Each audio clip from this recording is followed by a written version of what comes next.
since you don't really have anything on your plate, let me do a quick interview spot for you then. Hit me. So, because this has kind of been on my mind. I've been meaning to ask you, but just kind of wait for the opportunity for it to come up. So especially me re-listening to some Fat Man on Batman podcast and him talking to like some people in the comic book world. Okay. What would, like, getting into, being an artist, doing your own comic book stuff, like what, before you decided to come up with your own company, what was kind of some aspirations that you you had? I mean, essentially, I'm into cape shit, right? And I always have been. So, of course, I'd want to work for the big two or the big three, essentially. Yeah.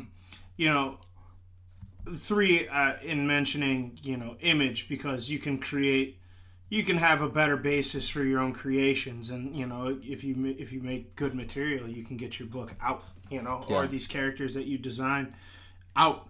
But essentially, I wanted to work for Marvel just because that's what I grew up reading and such. And then, the more and more I read other things, the more and more I found myself I would much rather work for DC just because I like the mythos a lot more. And, just conceptually, I like the DC universe.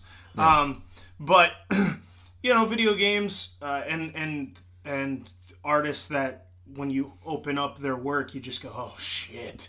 When I see an artist that's so good, it just motivates me to want to be good. Yeah. You know what I mean? So that's all it is like, the constant purchase of the books that I enjoy, and then seeing the artists that I like, and then them being a huge influence on, what I wanted to do. Yeah. So essentially, with my love for design in general too, it's difficult because I want to do my own projects for sure, but designing something that already has history just feels that much more invigorating.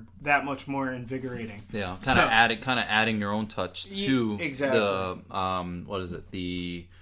design, the character. But yeah. I mean, adding your own touch to, like, the mythos and the legend of these characters. And all exactly. That. And, it's funny because that new Injustice game, it's like, that shit might as well be built for me because I'm like, oh, shit, I can make my people look like how I want and color them. I hate that I haven't delved into that yet, even though, like, we've had a conversation about how, like, we're adults, we don't have a whole lot of time to be creative in video games because we're already creative in real life. Yep, exactly. Have you... Or even thought of actually trying to contact, say, a DC or a Marvel? What I used to do a lot is, before people were showing their portfolios online or creating websites for them, I would go the old school route, and I'd try to go to Wizard World. I'd try to go to Wizard World every year when I was 18 and on. And try to build my portfolio and then show them to the EICs or, the editors or whoever was there that would actually review portfolios. The problem is like smaller conventions, you can get away with doing that a lot more than you can large ones. Okay. However, I never got turned down. That's one thing that the industry always did for me. Okay. So... definitely didn't kill your spirit. It's actually a lot more motivating. So I think I showed my shit to Casada. I showed it to Eric Larson, who was, I think, the EIC of Image at the time. I showed Jim Lee before, years ago, and shit like that. And all it is they're trying to be nice, but they have to be honest. And I prefer the honest guys over the too nice guys. Yeah. Larson was a huge benefit just because, he was like, all right, this is what you need to change. This is what I like. I get a lot of, you're close, man. You're close. You're almost there, man, kind of shit. Just because, and I understand, because when it comes down to the fundamentals and the basics of making comics and being a sequential artist, there's still a lot I have to learn, but at the same time, if you have a following, or you make a person feel a certain way about your art, you can kind of push more boundaries. Yeah. There's a lot more leeway you can have. Like, if I was an oil painter, or if I was, if I was good with watercolor, and I did sequential art, and the renders were good, and it was really consistent, I wouldn't have to worry so hard about, my spacing between my panels, or you know, if my borders run on. It's just because my art has such an endearing quality to it. So you know, every artist is different. There are rules there, but there are always exceptions to rules, especially in comics. So as long as you can tell a magnificent story and follow a script, I mean, essentially that's it. You know, the art part, you know, you're going to know what looks off and what looks on. Yeah. You know, even Jim Lee got rejected from Marvel because they told him he couldn't draw hands. So he went back and just grinded for another year or two. Yeah. Went back, and then they were like, it gobbled his shit up. Yeah. So, you know, it's all about training yourself.